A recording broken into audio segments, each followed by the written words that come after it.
संत रामपाल जी महाराज एक ऐसे महान संत जिन्होंने अपनी सतभक्ति, तत्व ज्ञान, करुणा और सेवा के बल पर समाज में नई मिसाल कायम की है। संत रामपाल जी महाराज की अगुवाई में उनके सभी सतलोक आश्रमों से समाज कल्याण के अद्भुत कार्यों ने समाज को सुनहरे भविष्य की एक नई उम्मीद दिखाई है। संत रामपाल जी महाराज से नाम दीक्षा लेने के बाद लाखों लोगों की लाइलाज बीमारियां जैसे कैंसर, एड्स आदि ठीक हुई। संत जी के ज्ञान से प्रेरित होकर उनके अनुयायियों ने लाखों यूनिट रक्तदान किया। संत जी ने लाखों बहन बेटियों का दहेज मुक्त विवाह करवाया।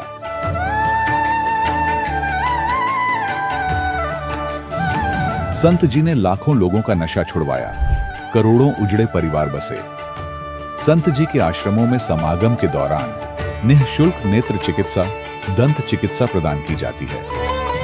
संत रामपाल जी महाराज द्वारा समय समय पर पर्यावरण संरक्षण के उद्देश्य से बड़े स्तर पर वृक्षारोपण किया जाता है।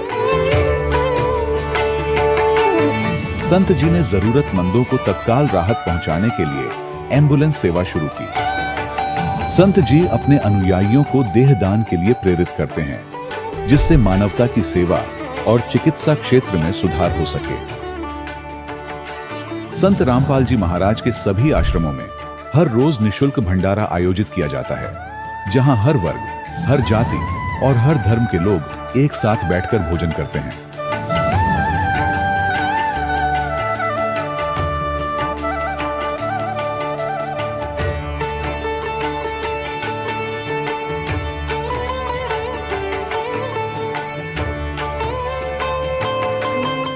संत रामपाल जी महाराज की अन्नपूर्णा मुहिम ने गरीब और बेसहारा लोगों के जीवन में एक नई ऊर्जा और उम्मीद को जन्म दिया है। घर घर खाद्य सामग्री और जरूरी मदद पहुंचाकर संत रामपाल जी महाराज ने लोगों को दुख और मजबूरी से लड़ने की ताकत प्रदान की है।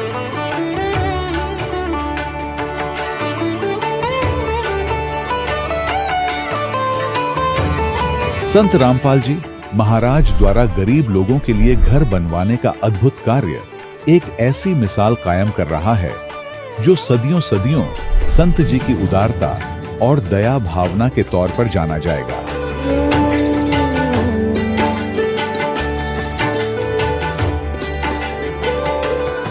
संत रामपाल जी महाराज के आश्रम में हजारों बुजुर्गों को सम्मान और प्यार के साथ जीवन जीने का अवसर मिलता है। उनके खाने, रहने और स्वास्थ्य की पूरी जिम्मेदारी संत रामपाल जी महाराज उठाते हैं। अनाथ बच्चों के लिए संत रामपाल जी महाराज के सभी आश्रम किसी वरदान से कम नहीं। यहाँ उन्हें शिक्षा, संस्कार और भविष्य के लिए बेहतर अवसर प्रदान किए जाते हैं। चाहे बाढ़ हो, भूकंप या महामारी, संत रामपाल जी महाराज और उनके अनुयायी हमेशा ही जरूरतमंदों के लिए सबसे आगे खड़े रहते हैं। कोविड महामारी के दौरान संत रामपाल जी महाराज के आश्रमों से करोड़ों लोगों के लिए भोजन, दवाइयां और जीवन रक्षक सामग्रियां उपलब्ध कराई गई। चाहे गरीब की मदद हो या किसी शोषित और पीड़ित वर्ग के हक और सम्मान की लड़ाई, संत रामपाल जी महाराज ने हमेशा ही उनकी दबी आवाज को सरकारों तक पहुंचाया है और उन्हें उचित न्याय दिलवाने में अहम भूमिका अदा की है। समाज में आध्यात्मिक और सामाजिक मूल्यों के प्रति जागरूकता लाने में संत रामपाल जी महाराज हर कदम पर मानवता के सच्चे सेवक साबित हुए हैं। संत रामपाल जी महाराज का जीवन हमें सिखाता है कि सच्ची सेवा वही है जो निस्वार्थ भाव से की जाए। आइए हम भी इस महान सेवा के कार्य में इस महान संत से जुड़ें और संत रामपाल जी महाराज से नाम दीक्षा लेकर अपने जीवन को धन्य बनाएं।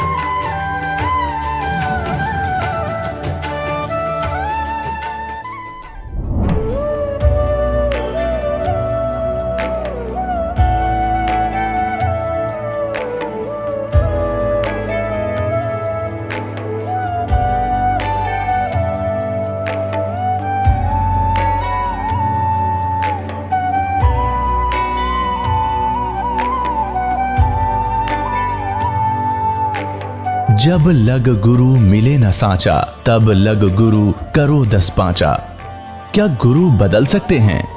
क्या गुरु बदलने से पाप लगता है? आध्यात्म के इस मैदान में आखिर सही गुरु कौन है? गीता जी में वर्णित तत्वदर्शी संत कौन है?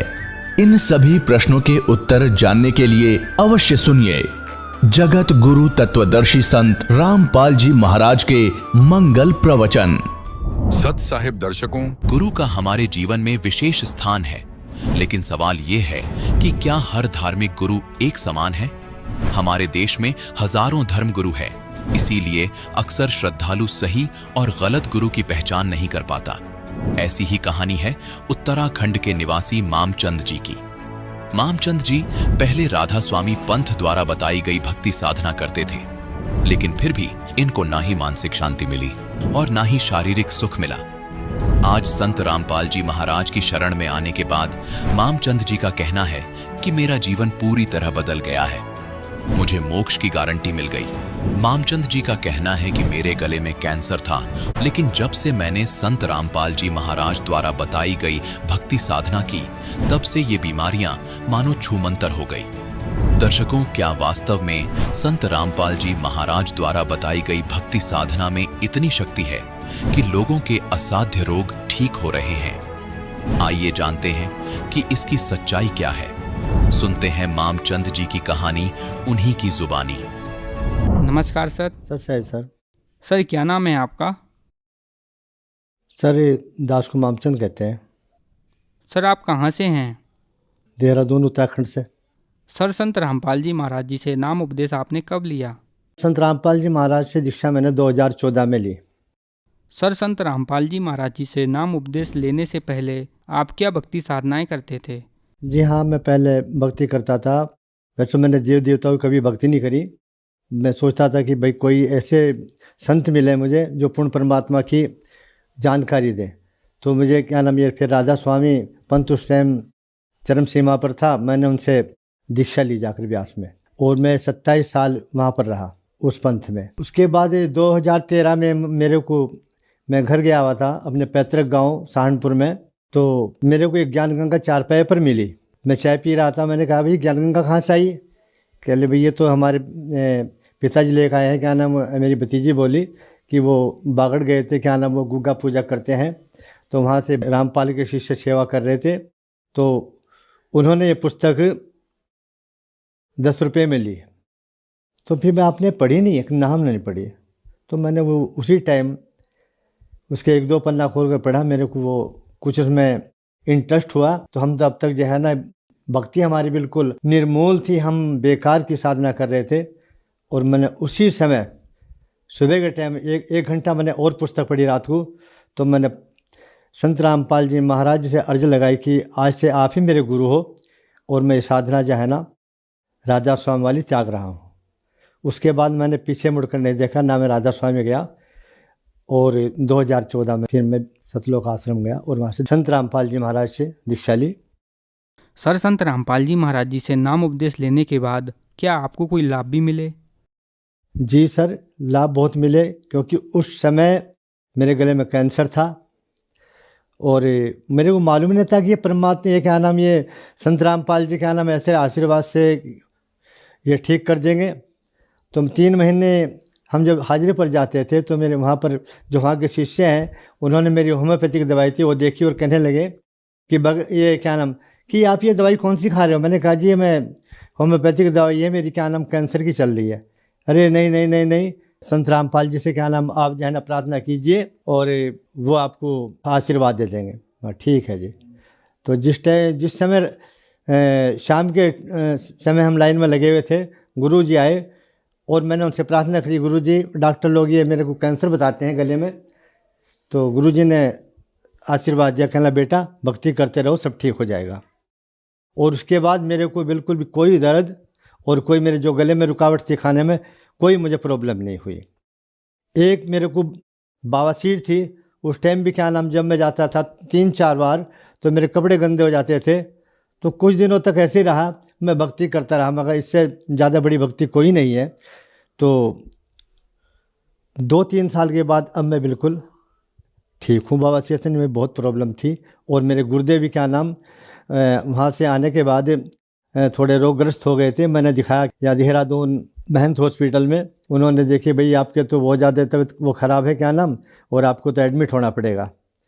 तो मैंने कहा मैं एडमिट नहीं होऊंगा। 70% तक पस आ चुकी थी। तो मैंने क्या नाम फिर भी गुरु जी का नाम लेकर उनसे प्रार्थना लगाई मन ही मन में, गुरु जी मैं कोई दवाई नहीं ऐसी खाऊंगा जो मेरे को यहाँ क्या नाम अस्पताल में आना पड़े।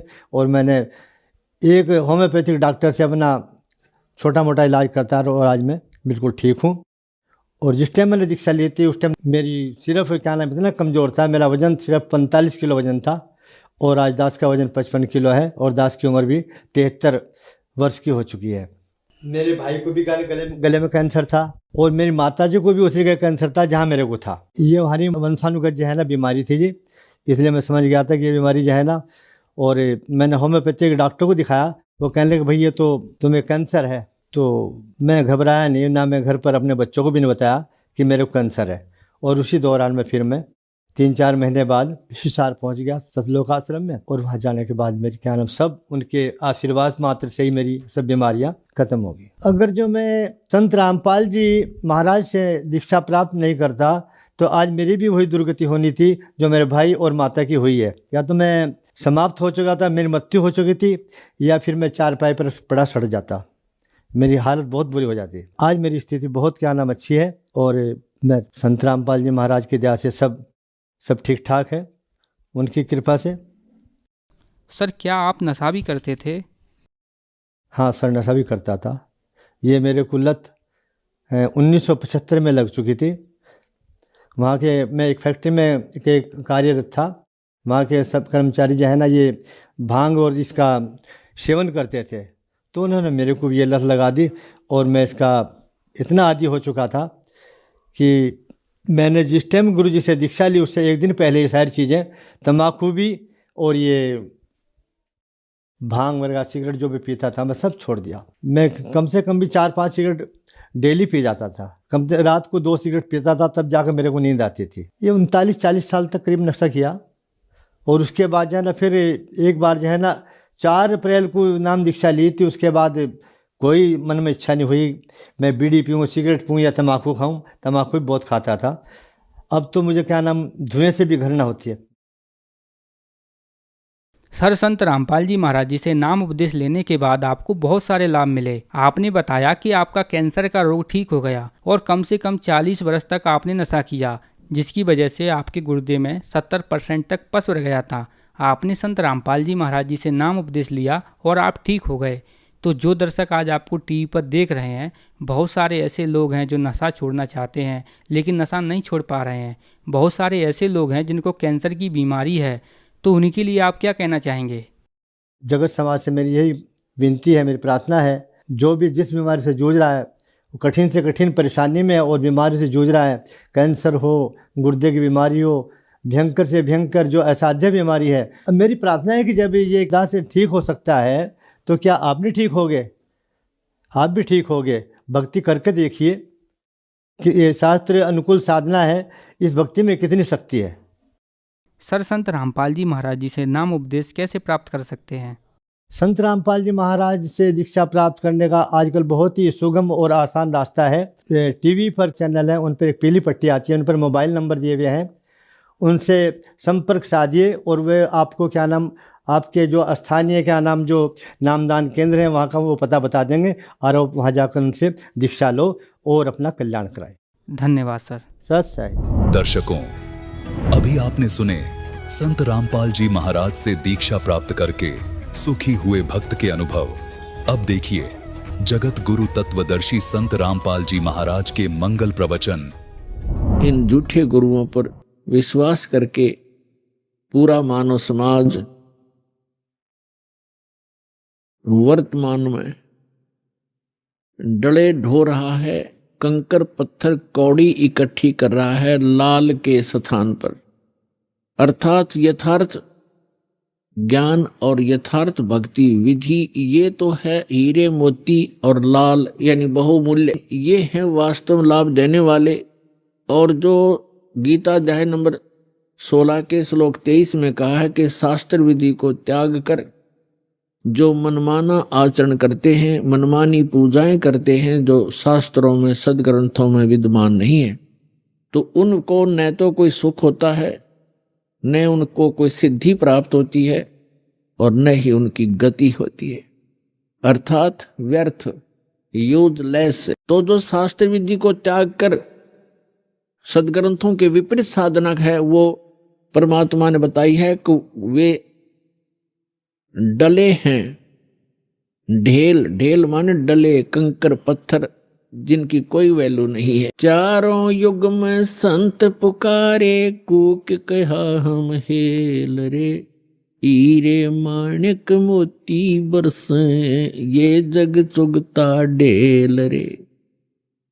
पर भी लेन जात है दुनिया, हमारा ज्ञान किन्हे ना सुनिया। परमात्मा कबीर देव जी, कबीर साहब जी बता रहे हैं कि लोक वेद के आधार से, दंत कथाओं के आधार से शास्त्र विरुद्ध साधना करते हुए ये प्राणी कुंभ के मेले का अनुष्ठान करते हैं और पर भी लेने के लिए जाते हैं वहां कल्याणार्थ। उसके लिए भगवान बताते हैं कि जिस तालाब या सरोवर या दरिया में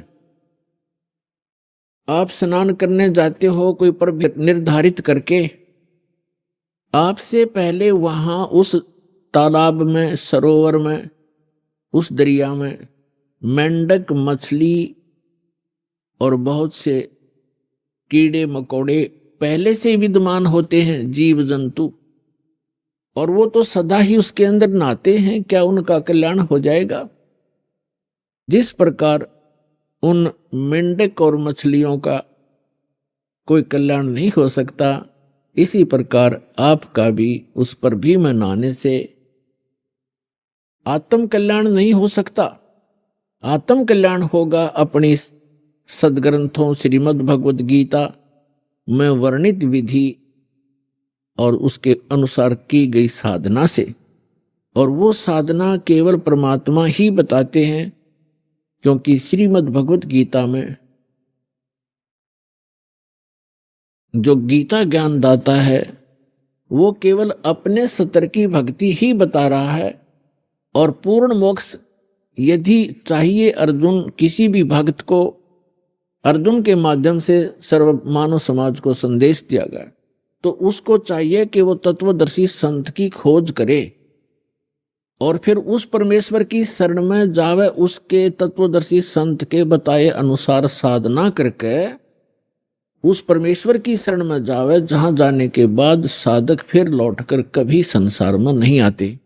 और गीता ज्ञानदाता अपनी साधना बताता है कि अर्जुन तेरे और मेरे, अपनी स्थिति बताता है, अपना सामर्थ्य बताता है कि अर्जुन तेरे और मेरे बहुत जन्म हो चुके हैं, तू नहीं जानता, मैं जानता हूं। श्रीमद् भगवद गीता अध्याय नंबर 4 के श्लोक नंबर 5 और 9 में, श्रीमद् भगवद गीता अध्याय नंबर 2 के श्लोक 12 में, गीता अध्याय नंबर 10 के श्लोक नंबर 2 में गीता ज्ञानदाता स्पष्ट करता है कि अर्जुन तेरे और मेरे बहुत जन्म हो चुके हैं, तू नहीं जानता, मैं जानता हूं। और अपनी साधना बताते हैं गीता अध्याय नंबर 8 के श्लोक नंबर 13 में, ओम इति एकाक्षरम ब्रह्म व्यवहारन माम अनुसमरन ये प्रयाति तजन देहम स याति परमाम गतिम। गीता ज्ञानदाता ये ब्रह्म है, श्री कृष्ण जी के अंदर प्रवेश करके बोलता है, ये ऐसे ही छल करता है। गीता अध्याय नंबर 4 के श्लोक नंबर 9 में ये स्वयं कहता है कि मेरे कर्म और जन्म दिव्य हैं, अलौकिक हैं, तो ये इसके कर्म हैं। गीता अध्याय नंबर 7 के श्लोक नंबर 24-25 में स्वयं स्वीकार करता है कि अर्जुन मैं अपनी योग माया से छुपा रहता हूं, मैं कभी किसी के समक्ष अपने यथार्थ रूप में नहीं आता, और ये मूर्ख लोग जन समुदाय मुझे कृष्ण रूप में, व्यक्ति रूप में आया हुआ मान रहे हैं। मैं कृष्ण नहीं हूं। केवल भूत की तरह, प्रेत की तरह बोल रहा था उसके अंदर कि मैं कृष्ण नहीं हूं, मैं तो अपनी योग माया से छुपा रहता हूं। गीता अध्याय नंबर 11 के श्लोक नंबर 32 में कहता है कि अर्जुन मैं काल हूं और अब मैं परवर्त हुआ हूं, अब आया हूं। श्री कृष्ण जी तो पहले विद्वान थे, उन्होंने पहले कभी अपने आप को काल नहीं कहा और उसके बाद फिर कभी अपने जीवन में अपने आप को काल नहीं कहा। ये काल है, इसको ब्रह्म भी कहते हैं, सरपुरुष भी कहते हैं, सरब्रह्म भी कहते हैं, ज्योत स्वरूपी निरंजन भी इसी को कहते हैं। तो ये कहता है कि मेरा तो एक ओम मंत्र है और ये कहता है कि मेरे जन्म और कर्म अलौकिक हैं।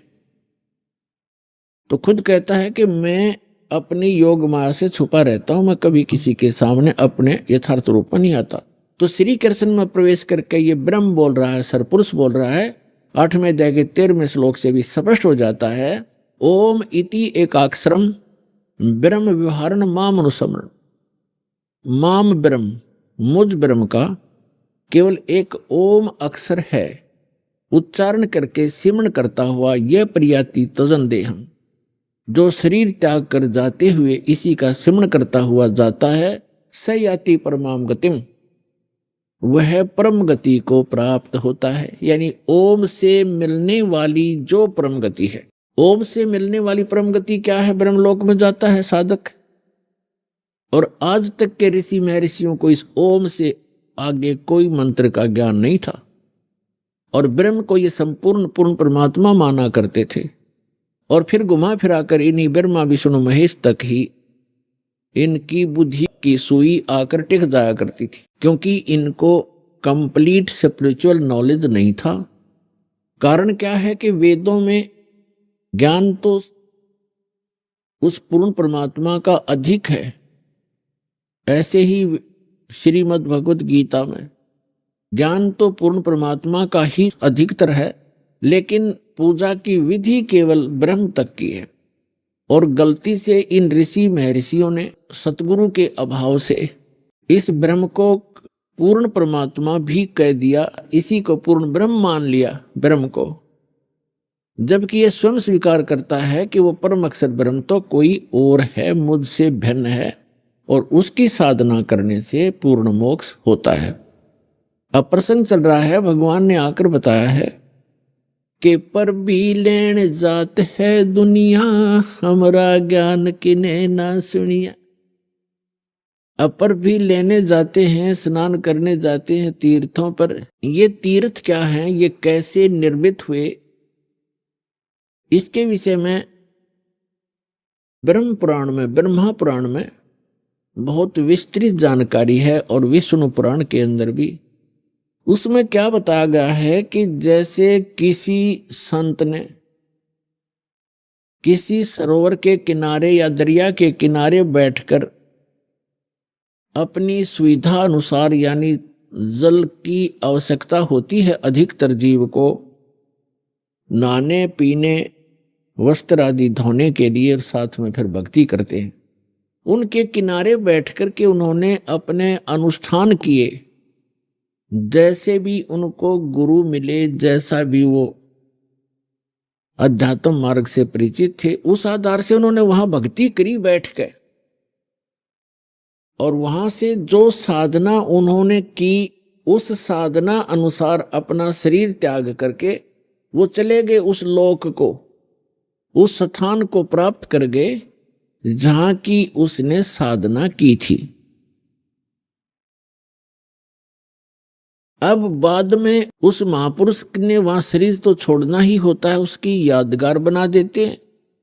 और फिर जनता होती है वो उससे प्रभावित होती है, क्योंकि वो साधना करते करते अपनी उस पूंजी में से अन्य किसी को आशीर्वाद, दुआ या बद दुआ दे करके वो प्रभावित अवश्य कर लेता है, जिस कारण से वहां आसपास की जनता उस साधक से बहुत प्रभावित हो जाती है।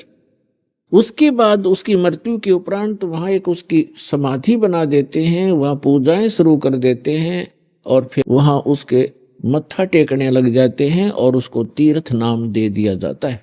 अब पुण्यात्मा परमात्मा ने आके ये निष्कर्ष दिया है कि जैसे अमरनाथ कैसे बना, अमरनाथ की स्थापना कैसे हुई, ये कैसे वेल नोन हुआ, सुप्रसिद्ध क्यों हुआ। भगवान शिव ने पार्वती जी को ये अनमोल मंत्र दिया था जिससे मोक्ष संभव है। और वो कौन सा मंत्र दिया था? जो 5 नाम का ये दास आपको देता है प्रथम मंत्र में। बीच बीच के जो 5 मंत्र हैं, ये शिव जी ने इस मंत्र का ज्ञान था और इसी को ये अमर मंत्र मानता था। एक तो पुण्यात्माओं, हमें कंप्लीट स्पिरिचुअल नॉलेज ना होने से, संपूर्ण अध्यात्म ज्ञान ना होने से, हम इन नकली संतों के द्वारा घने भ्रमित हो गए। हम क्या सोचते हैं कि गुरुजी ने मंत्र दे दिया, नाम दीक्षा दे दी, और फिर क्या होता है, उन भ्रमित लोगों के पास जाकर के आप उनसे फिर प्रभावित हो जाते हो, जिनको कंप्लीट स्पिरिचुअल नॉलेज नहीं है, जिनको पूर्ण अध्यात्म ज्ञान नहीं है। तो वो क्या पूछते हैं आपसे कि आपने दीक्षा ली है वहां से, बरवाला से, कितने दिन हो गए? 1 महीना, 2 महीने, 1 वर्ष, 2 वर्ष, जैसा भी जिसको। फिर वो पूछते हैं क्या आपको भगवान दिखाई देते हैं, भगवान के दर्शन होते हैं? अब आपके पास इसका कोई उत्तर नहीं। तो पुण्यात्माओं, कहने का भाव ये है कि दास जो आज प्रसंग आपके समक्ष स्पष्ट करना चाहता है, एक विषय स्पष्ट करना चाहता है कि मोक्ष की प्राप्ति परमात्मा के दर्शन से नहीं, उस परमात्मा के मंत्र से होती है। पहले तो ये प्रसंग स्पष्ट करते हैं कि अमरनाथ की स्थापना कैसे हुई। पुण्यात्माओं, हमने पुराण बहुत पढ़ी हैं, पवित्र पुराण, लेकिन हमारे धर्म गुरु कोई निष्कर्ष हमें निकाल कर दे नहीं पाए, और जिस कारण से हम ऐसे उन कथाओं को याद अवश्य कर लेते थे, लेकिन हमें उनका कोई सिर पैर का पता नहीं था। जैसे पार्वती जी के 107 जन्म हो चुके थे, 108वां जन्म वो जी रही थी। भगवान शंकर वही होते थे, उनकी तब तक मृत्यु नहीं हुई थी, और पार्वती जी की 107 बार मृत्यु हो चुकी थी। और भगवान शिव जब पार्वती जी की मृत्यु होती थी बड़े व्याकुल होते थे, उनका बहुत बुरा हाल हो जाता था उस पार्वती की मृत्यु के उपरांत, उसके वियोग में। एक समय की बात है कि भगवान श्री राम वनवास के अंदर सीता जी के अपहरण के उपरांत वृक्षों से डकरा रहा था, रो रहा था, सीता की खोज पूछ रहा था, मृगों से लिपट रहा था। ऊपर से आसमान से पार्वती और शिव देख रहे थे। भगवान शिव ने श्री रामचंद्र जी अर्थात विष्णु जी को प्रणाम किया। पार्वती जी ने देखा कि किसको प्रणाम कर रहे हैं, नीचे एक व्यक्ति रो रहा है पृथ्वी पर। पार्वती जी ने पूछा आप किसको प्रणाम कर रहे हो? भगवान शिव ने कहा कि नीचे देखो, ये भगवान को प्रणाम कर रहा हूं। कि वो व्यक्ति रो रहा है? पार्वती ने पूछा कि हाँ, ये भगवान है, परमात्मा है। पार्वती जी कहने लगी भगवान और रो रहा है? भगवान कैसे हो सकता है जो ऐसे डकरा रहा है जनसाधारण की तरह? यानी विष्णु जी थे वो, और विष्णु जी भगवान शिव के बड़े भाई हैं। अपने बड़े भाई को वो नमस्कार कर रहे थे। पार्वती जी ने नमस्कार नहीं किया और कहा मैं इसकी परीक्षा लूंगी और सीता रूप बना कर जाऊंगी, यदि ये मुझे पहचान लेंगे तो मैं मान लूंगी कि ये भगवान है। भगवान शिव ने कहा कि यह गलती मत करना, यदि तू सीता रूप बना लेगी तो मेरे काम की नहीं रहेगी। उस समय तो पार्वती जी ने कह दिया कि नहीं जाऊंगी, परीक्षा नहीं लूंगी। कुछ ही देर के बाद भगवान शिव के इधर उधर होते ही सीता रूप धारण किया और भगवान राम के सामने खड़ी होगी जाकर के। अब भगवान रामचंद्र जी ने कहा कि हे दक्ष पुत्री, हे दक्ष की बेटी, भगवान शिव को कहां छोड़ाई, अकेली क्यों आ गई। इस बात से वो इतना शर्मिंदा होगी। फिर प्रणाम किया कि भगवान शिव आपको ठीक ही प्रणाम कर रहे थे, आप तो सचमुच जानी जान हो। अब देखो पुण्यात्माओं, इस काल के जाल को समझना। श्रीमद् भगवत गीता अध्याय नंबर 7 के श्लोक नंबर 8-9 में ये गीता ज्ञानदाता काल है, ब्रह्मा विष्णु महेश का पिता है, 21 ब्रह्मांड का स्वामी है। ये कहता है कि जितने भी मेरे अंतर्गत प्राणी हैं, चाहे वो ब्रह्मा है, चाहे विष्णु है, चाहे शिव जी है, चाहे शंकर है, चाहे राम और कृष्ण है, उन्हीं के सभी जीवों की बुद्धि मेरे हाथ में है, मेरे कंट्रोल में है। इनका सब बलवानों का बल मैं हूं, सबकी बुद्धि मैं हूं, यानी मेरे हाथ में है। अब देखो, इस काल ने उस समय तो भगवान श्री राम की बुद्धि ऑन कर दी, जिस समय पार्वती को पहचान लिया कि सीता नहीं है तू, और उधर से अपनी पत्नी का पता नहीं उसको, उसने कौन उठा ले गया, तो खाक जानी जान था। तो ये सब खेल इस काल के हाथ में है। जैसे जब महाभारत का युद्ध करवाना था, उस समय अर्जुन में ताकत दे दी, एक कब मारे था तीर 20 में का निकल जा था, नरसंहार करवा दिया, उसका बैड अकाउंट बनवा दिया। फिर वही अर्जुन जिस समय भगवान श्री कृष्ण जी की मृत्यु हो गई थी और सभी यादव, भगवान श्री कृष्ण का पूरा कुल आपस में लड़का मर गया था, कटके कत्लेआम कर दिया था। 56 करोड़ यादव दुर्वासा जी के श्राप से आपस में लड़ मरे थे। कोई नर यादव शेष नहीं था उस द्वारकापुरी में, कैर टूट गया। उस समय श्री कृष्ण जी के आदेश अनुसार अर्जुन उन गोपियों को, वहां की सभी औरतों को लेकर वापस आ रहा था इंद्रप्रस्थ।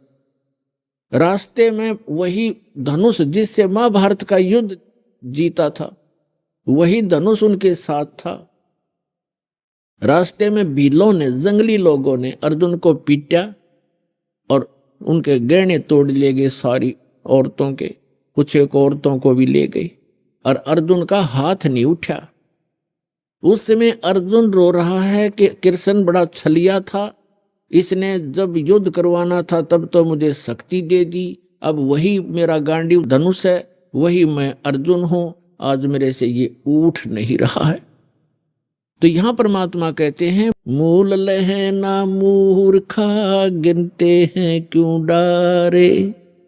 मूल लहे ना मूर्खा, ये गिनते हैं क्यों डार, कि तुम इस जड़ से परिचित नहीं हो। इस सारे एपिसोड का जो भी महाभारत वगैरह हुए हैं, इसकी मूल कौन था। ये काल है, जब इसने अपना उल्लू सीधा करवाना तो पावर दे देता है, जब उसकी ब्रेन मट्टी होनी है छोड़ देता, बाढ़ में जाओ। तो अर्जुन खड़ा खड़ा पिट रहा है। तो कहने का भाव ये है कि आज के सत्संग में आपको काल का बहुत सा जाल समझ में आओगा, और जिन पूजाओं को हम किया करते थे वो भी एक काल जाल ही आपको स्पष्ट होगा। अब क्या हुआ, पार्वती जी वापस आ गई कैलाश पर्वत पर अपने महल में। उधर से भगवान शिव की बुद्धि खोल दी काल ने, और उसके मन में ये पक्का हो गया कि यह अवश्य परीक्षा लेकर आई है। भगवान शिव ने पूछा कि पार्वती परीक्षा ले आई? झूठ बोल दिया पार्वती ने, परीक्षा नहीं ली अविनाशी, मैं ना गई कितने भी। तो भगवान शिव की वह बुद्धि खोल दी, उसने देखा वो अपनी दिव्य दृष्टि से, सचमुच ये जाके आई है। तो भगवान शिव ने पार्वती जी से पति पत्नी का नाता तोड़ दिया। रहते वहीं पर, लेकिन उनसे वो पति पत्नी वाला व्यवहार बंद कर दिया। वो जान गई अपनी गलती से कि मेरी गलती से सारा काम हुआ है। भगवान शिव ने बताया कि आपने मेरी मां का रूप बना लिया,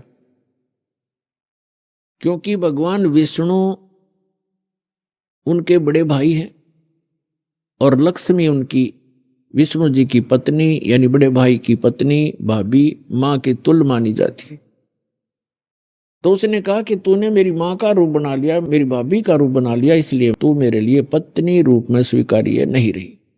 तो उधर से पार्वती ने एक दिन देखा, 2 दिन देखा, 10 दिन, 1 साल, वह दुखी होगी। और जब बच्ची दुखी हो जाती है तो कहाँ आश्रय तकती है, अपने पीहर जाती है माता पिता के यहाँ। अब माता पिता के यहाँ गई, लेकिन माता पिता उससे अक्षुब्ध थे पहले से ही। क्यों? क्योंकि उसने अपनी मर्जी से विवाह किया था भगवान शिव से। उसका पिता दक्ष बिल्कुल खुश नहीं था। अब वो अपनी मर्जी से विवाह करके आई थी, दक्ष दुखी थे उससे।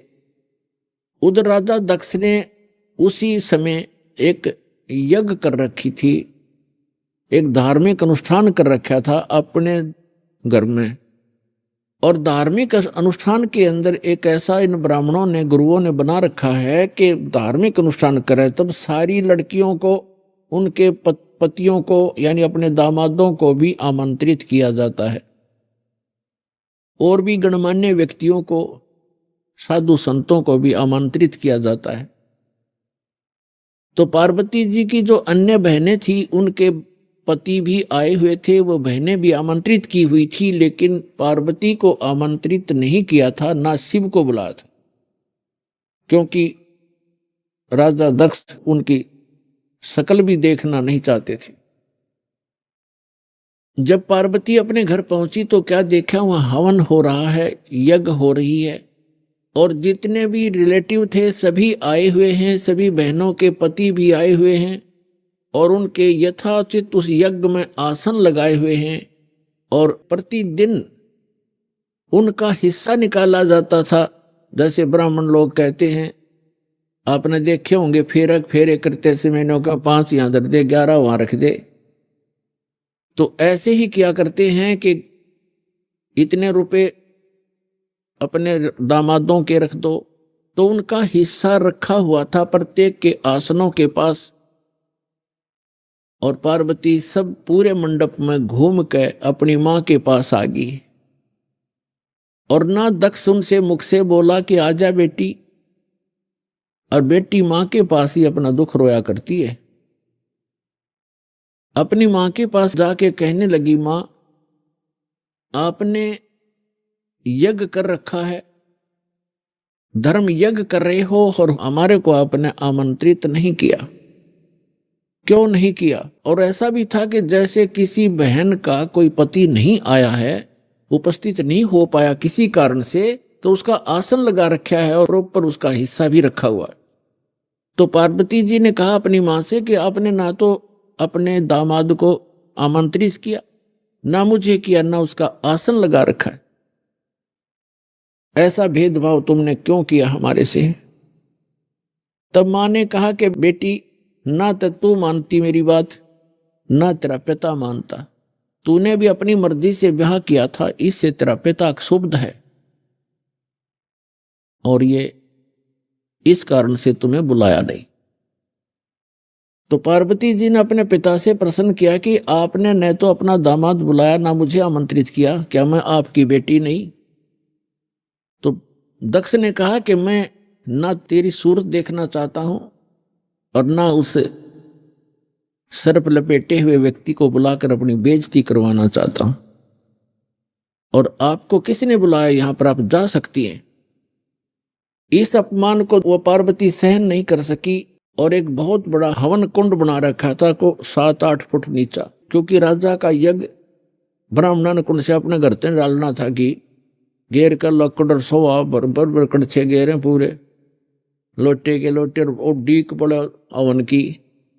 तो पार्वती ने कहा कि मैं करवाती हूं तेरा यज्ञ संपूर्ण। ऐसा क्षुब्ध हुई, इतना गुस्सा मान के, और हवन कुंड में छलांग लगा के जल गई। जल्दी सी हवन कुंड को बुझाया गया, तुरंत ही उसको निकाला गया, सारा शरीर जल गया, लेकिन अस्थि पिंजर शेष रह गया। भगवान शिव को पता चला, ये बहुत लंबी कथा है। भगवान शिव ने फिर अपने अपने ससुर का सिर भी काट दिया। तो फिर क्या हुआ कि भगवान शिव जब आए तो उसने उस पार्वती के कंकाल को, जो केवल अस्थि पंजर था पूरे बॉडी का, उसको पार्वती जान के मोहवश इतना अंधे हो गए और उसको सीने से लगाकर 10,000 वर्ष तक पार्वती पार्वती करते फिरते रहे। एक दिन भगवान ने सुदर्शन चक्र से उस पार्वती के टुकड़े टुकड़े कर दिए, उस अस्थि पिंजर के। तो उसके विषय में बताते हैं कि जहां नैन गिरे वहां नैना देवी, जहां धड़ गिरी उसकी वहां पर वैष्णो देवी। ऐसे वैष्णो देवी और नैना देवी की स्थापना हुई क्योंकि वहां पार्ट्स ऑफ द बॉडी को, शरीर के अंगों को, जहां नैन गिरी थी वहां उनकी समाधि दे दी और उसकी एक यादगार बना दी कि यहां पर ऐसी घटना घटी थी, कहीं आने वाले समय में कोई इन ऐतिहासिक और पौराणिक बातों को झूठा ना सिद्ध कर दे, इसलिए वो यादगार बनाई थी। और आज वहां पूजाएं शुरू होगी। ऐसी जहां धड़ गिरा था वहां पर वैष्णो देवी बना दी, एक यादगार बना दी और उसको मंदिर का रूप दे दिया, जैसे कि आने वाले समय में ये चिन्ह बना रहे, ये अवशेष बने रहे। इस प्रकार ये हमारे धार्मिक तीर्थ बने। हम फिर जाने लगे, वहां श्रद्धा से मत्था टेकने लगे, दान दक्षिणा करने लगे, फिर पुजारी बैठा दिए, अब वही घंटी बजा के हम कल्याण मोक्ष समझने लगे। तो अध्यात्म ज्ञानहीनता के कारण हम ऐसा कर रहे थे, ये डले ढो रहे थे। अब जो प्रसंग चल रहा है कि पार्वती जी का फिर नेक्स्ट जन्म जब हुआ, हिमालय के जन्म हुआ और शिव से विवाह हुआ।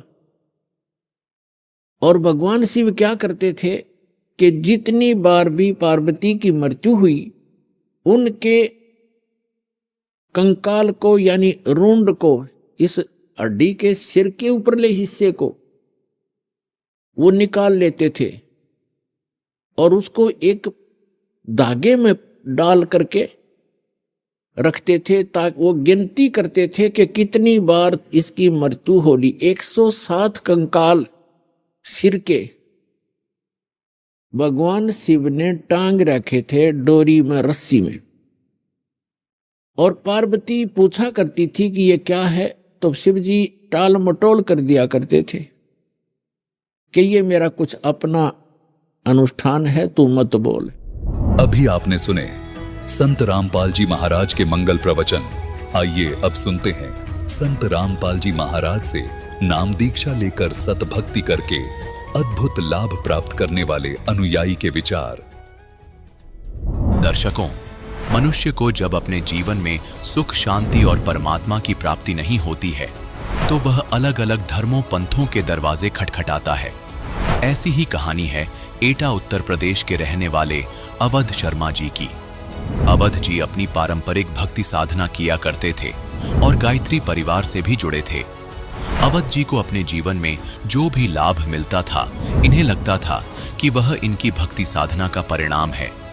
लेकिन जब इनके जीवन में दुखों का दौर शुरू हुआ तो इनके घर में प्रेत बाधा जैसी समस्याएं उत्पन्न होने लगी। अवध जी मानसिक और शारीरिक रूप से पीड़ित हो गए। इन्होंने कई धर्म गुरुओं के दरवाजे खटखटाए और कई तांत्रिकों के पास भी गए, लेकिन फिर भी कोई राहत नहीं मिली। अवध जी का कहना है कि मेरी जिंदगी तब बदली जब मुझे संत रामपाल जी महाराज की शरण मिली। तो आइए जानते हैं कि संत रामपाल जी महाराज से नाम दीक्षा लेने के बाद आखिर इनकी जिंदगी किस तरह बदली। सुनते हैं अवध जी की कहानी उन्हीं की जुबानी। नमस्कार सर। सत साहिब सर। सर क्या नाम है आपका? अवध नरेश शर्मा। अवध नरेश जी, आप कहाँ से हैं?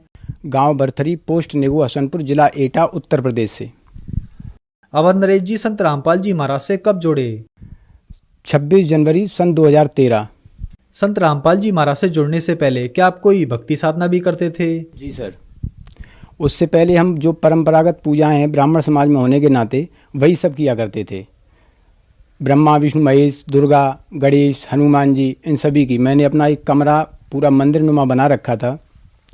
उसके अंदर सभी की फ़ोटो लगा रखी थी और वहाँ पर मैं वही पूजा किया करता था। बचपन से ही आध्यात्मिकता से जुड़े होने के नाते रामचरितमानस का पाठ भी करता था। उसके चलते क्योंकि मेरे परिवार में मेरे जन्म से पहले ही एक प्रेत बाधा प्रवेश कर गई थी। जो जलेसर वाला जैन खां बोलते हैं मियाँ, उसका बहुत बड़ा परिवार में हमारे में उसने आकर के अपना कब्जा जमा लिया था।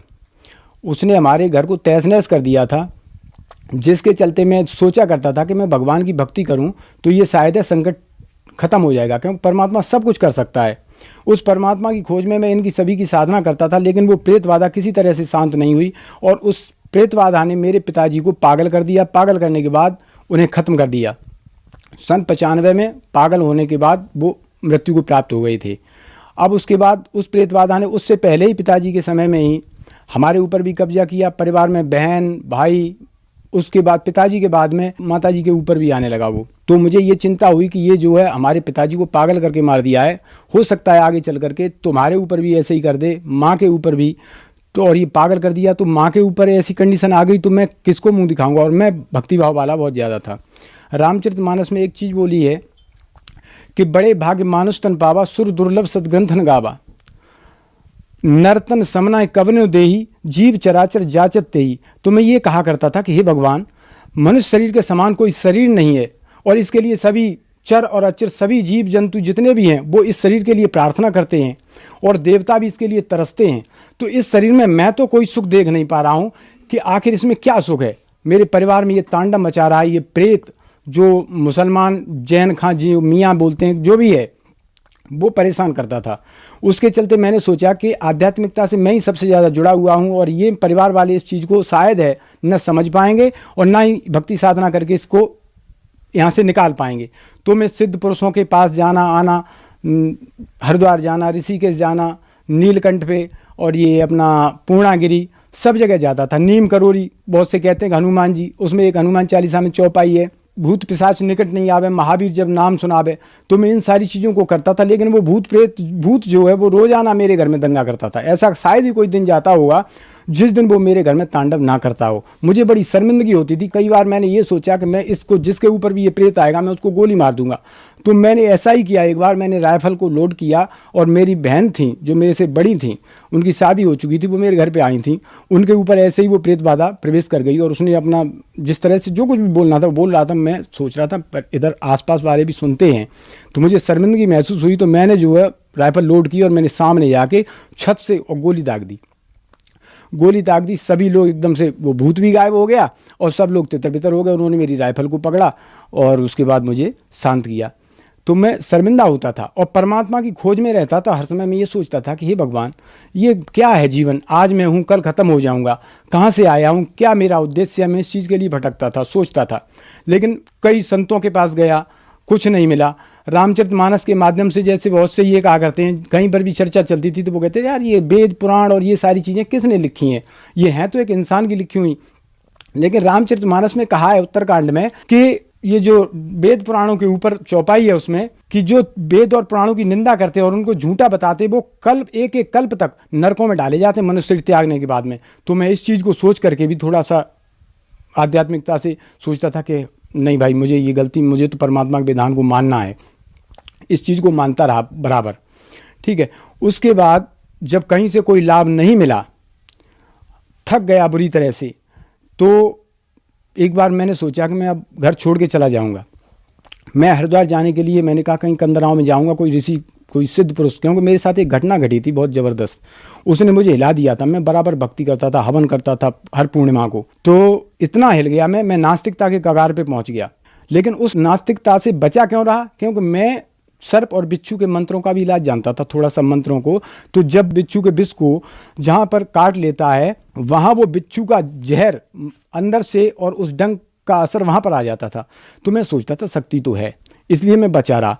और वो जो मेरे को नास्तिक होने तक ले करके आई थी, उसने मुझे ऐसा कर दिया कि कहीं कुछ भगवान नहीं है। मेरे घर पे बहुत बड़ा मंदिर है, दुर्गा जी का, शंकर जी का, हनुमान जी का। मैं बराबर संध्या आरती शाम को करता था, घंटा बजाता था कि घंटा से कहीं बहुत दूर तक प्रेत बाधा नहीं होती। उसके चलते फिर मैं सन 2000 में गायत्री परिवार से जुड़ा। शांतिकुंज हरिद्वार से मैंने दीक्षा ली 13 वर्ष तक। सन 2013 जब तक मैं संत रामपाल जी महाराज के सानिध्य में नहीं गया, तब तक मैं गायत्री साधना करता रहा और इस सारी चीज़ से परेशान रहा। तो मैंने सोचा अपनी दुकान पे ही ऐसे ही खड़ा था। उसके बाद नीचे आया तो वहाँ पर हमारे एक आसपास के गांव में गांव पड़ता है, वहाँ के एक बुज़ुर्ग थे, वो हरियाणा से लौट करके गए थे। तो उनसे मैंने पूछा कि भैया जी, हमारे गांव के वैसे लोग जाते थे संत रामपाल जी महाराज के पास, तो मैं इनके ऊपर विश्वास नहीं करता था, संत महंतों के ऊपर मैं बहुत कम विश्वास करता था, क्योंकि मुझे रामकृष्ण की साधना ये सभी बताते हैं, तो मैं सोचता था कि इतना तो मुझे ज्ञान है ही है। तो मैंने उनसे पूछा कि आप लोग हरियाणा जाते हो तो आपको कुछ मिलता है, वहाँ पर कुछ मिला है? तो उन्होंने कहा कि हाँ, जितनी भी जगह है, मैंने 40 साल मैंने यहीं इसी तरह से भटक के बर्बाद किए हैं, और हरियाणा में जो संत रामपाल जी महाराज के पास है वो इस पृथ्वी पर कहीं नहीं है। तो मैंने कहा कि ऐसा क्या है कि आप कल हमारे पास आना, क्योंकि वो तांगे में बैठ रहे थे। तो उन्होंने कहा कि आप कल हमारे पास आना, तब मैं आपको बताऊंगा। मैंने कहा ठीक है। अगले दिन ऐसा हुआ कि मैं अचानक ही ऐसा सिस्टम बन गया कि मैं उनके गाँव चला गया तो वो भी मिल गई हमको। उनसे मैंने रामाकृष्णा की और मैंने उनको बुलाया, पास में बैठ गए, कुर्सी पर बैठने के बाद बात हुई। तो उन्होंने कहा कि हमारे पास एक पुस्तक है ज्ञान गंगा, वो मैं आपको दूंगा, आप उसको पढ़ना, और संत रामपाल जी महाराज इस पृथ्वी पर पूर्ण गुरु हैं। तो मैंने कहा अच्छा। तो उन्होंने फिर उसके बाद मुझे ज्ञान गंगा पुस्तक दी। ज्ञान गंगा पुस्तक देने के बाद जब मैंने उस पुस्तक को घर पे आकर के देखा, उस पुस्तक को पढ़ा, तो उसमें सारे प्रमाण ऊपर से नीचे तक, गीता जी से, वेदों से, और साक्षी जो आदरणीय नानक जी कबीर परमेश्वर के साक्षी, सारी चीज़ें देखी मैंने, तो मैं हिल गया। मैंने कहा ओहो, संस्कृत को मैं अच्छी तरह जानता था, गीता जी का पाठ करता था। तो गीता जी में मैंने तुरंत ही गीता जी को उठाया और मैंने उसमें मिलान किया। तो उसमें जो लिखा हुआ था गीता जी में, गीता अध्याय 7 का श्लोक 24 और 25, उसमें लिखा था कि अव्यक्तम व्यक्तिम आपन्नम मन्यते मामा बुद्धया परम भावम न जानन्तु ममा भय मनुत्तमम नाहम प्रकाश सर्वस्व योग माया समावृत मूढ़ा ना विजानात लोक माम जिमभयम, कि मैं अपनी सिद्धि शक्ति से, भक्ति की शक्ति से छुपा रहता हूँ और मैं किसी के समक्ष प्रकट नहीं होता। तो मैंने सोचा कि ये प्रकट नहीं होता, छुपा रहता, ये कौन है? उसके बाद सारी चीज़ें सृष्टि रचना पड़ी, फिर मैंने उसको पूरी तरह से पढ़ा, मैं हिल गया। मैंने कहा ये पूरा ज्ञान एकदम सटीक और सत्य है। तो मैं उस ज्ञान गंगा पुस्तक को पढ़ने के बाद आश्रम गया और 26 जनवरी सन 2013 को मैंने नामदान लिया संत रामपाल जी महाराज से। सर, संत रामपाल जी महाराज से नाम दीक्षा लेने के बाद आपको लाभ भी प्राप्त हुए? जी भगत जी, सबसे बड़ा हमें लाभ जो मिला वो आध्यात्मिक लाभ मिला कि मैं जहाँ भटक रहा था वो लाभ मुझे, एक तो पूर्ण परमात्मा की प्राप्ति हुई। दूसरा लाभ ये है कि मेरा मकान जो बना हुआ था, जर्जर था, 2 मंजिल का वेसक बना हुआ था, वो पूरी तरह से बन गया परमात्मा की दया से ही। मेरे पास इतना पैसा नहीं था कि मैं उसको बना सकता था। उसके बाद में ये चमत्कार एक और हुआ, ये परमात्मा चमत्कार करते हैं जो कि उस मकान को जब हम खसा रहे थे तो वो छत के ऊपर हम सभी घूमे, सारे काम किए। उसके नीचे आकर के जब हम बैठ गए और बैठने के बाद हमने उसके नीचे चाय और बिस्कुट जो भी लेना था वो भी किया। मजदूर भी थे उसके नीचे, हमारे बच्चे भी थे, जो हम 7 कैंडिडेट हैं, हम उसके नीचे बैठे रहे। और जैसे ही हम लोग उससे बाहर निकले और एकदम से वो छत नीचे गिर गई, और छत ऐसे गिरी कि जहाँ पर मैं ईंटों को उठा रहा था उसके ठीक पीछे पिलर था, और वो पिलर पूरी तरह से झुक गया मेरे ऊपर, और वो मेरे ऊपर अगर गिर जाता तो मैं मर जाता। और छत के नीचे भी सभी थे, धूल उड़ गई एकदम से, सभी ने कहा ये सब दब के ख़त्म हो गए। मैंने भी सोचा कि हो सकता है ये सभी खत्म हो गए, लेकिन मुझे पता था कि परमात्मा की शरण में है, हमारे साथ ऐसा नहीं हो सकता, अनहोनी नहीं हो सकती। परमात्मा संत रामपाल जी महाराज, उनकी दया से ही हमारा हादसा टला। कई जगह मौत से परमात्मा ने मुझे मौत के मुँह से बचाया है। उसके बाद अभी का एक चमत्कार और है भगत जी, हमारे परिवार में सभी अनुपदेशी थे। मैं तो जिस दिन से परमात्मा की शरण में गया बरबाला में, मैंने भक्ति और मुक्ति की भीख मांगी थी, मैंने कुछ नहीं मांगा था। जब मैं वहाँ से आया उस दिन से लेकर के आज तक मेरी माँ के ऊपर कोई चक्कर नहीं हुआ किसी तरह का, मेरे ऊपर कोई नहीं हुआ, परिवार पूरी तरह से सुखी हो गया। अब जो हमारे भाई थे वो उस प्रेत बाधा से पीड़ित हुए। उसके बाद जब उनके घर में तांडव हुआ, भक्तों के पास भी भटके, सब काम किए, लेकिन लास्ट में संत रामपाल जी महाराज की शरण में आने के बाद ही उनकी जीवन रक्षा हुई है।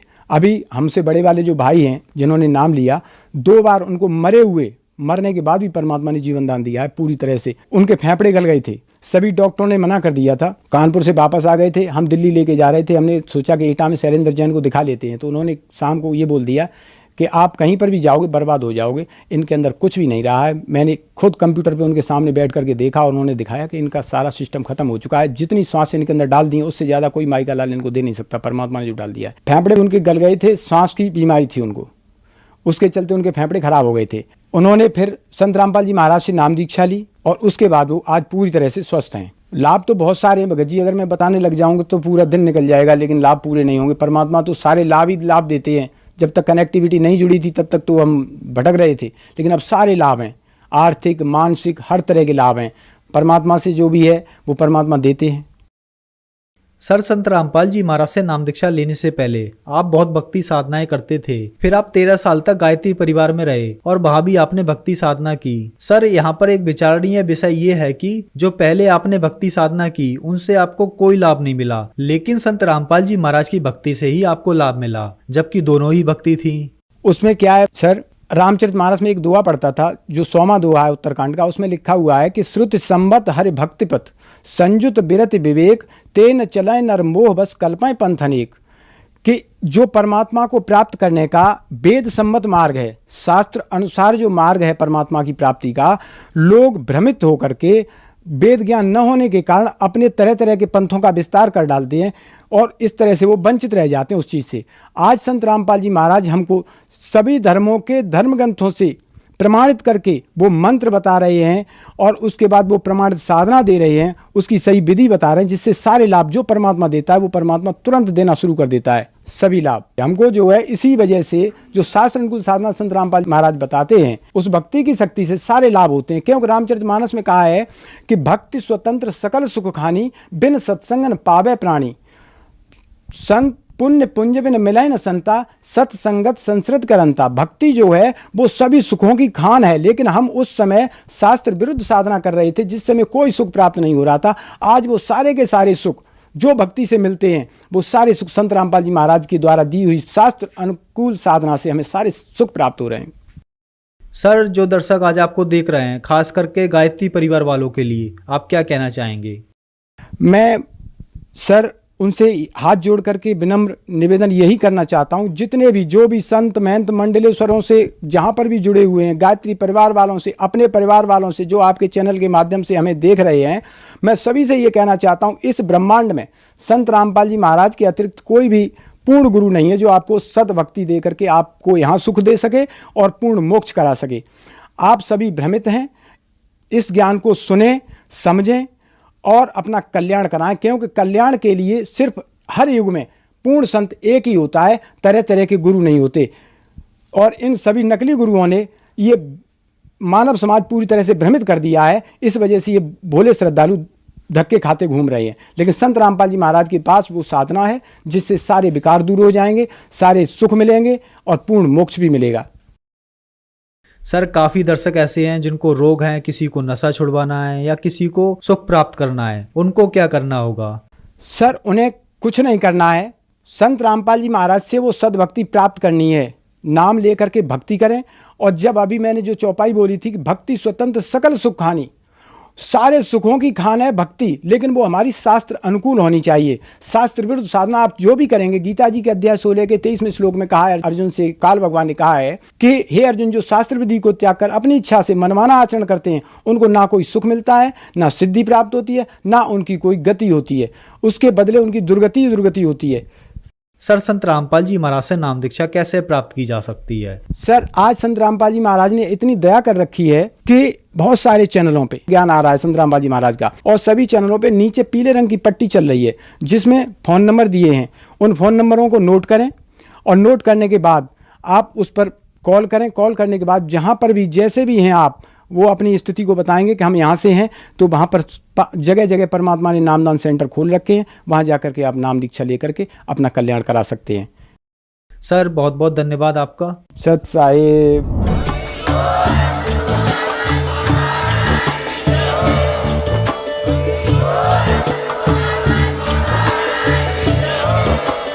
आप सुन रहे थे जगत गुरु तत्वदर्शी संत रामपाल जी महाराज जी के मंगल प्रवचन। अधिक जानकारी के लिए विजिट कीजिए हमारी वेबसाइट www.jagatgururampalji.org। संत रामपाल जी महाराज जी के शुभ आशीर्वाद से पूरे विश्व भर में 500 से भी ज्यादा नाम दीक्षा केंद्र हैं, जिन पर संत रामपाल जी महाराज जी द्वारा ऑनलाइन निःशुल्क नाम दीक्षा दी जा रही है। अपने नजदीकी नाम दीक्षा केंद्र का पता करने के लिए संपर्क करें 8222880541।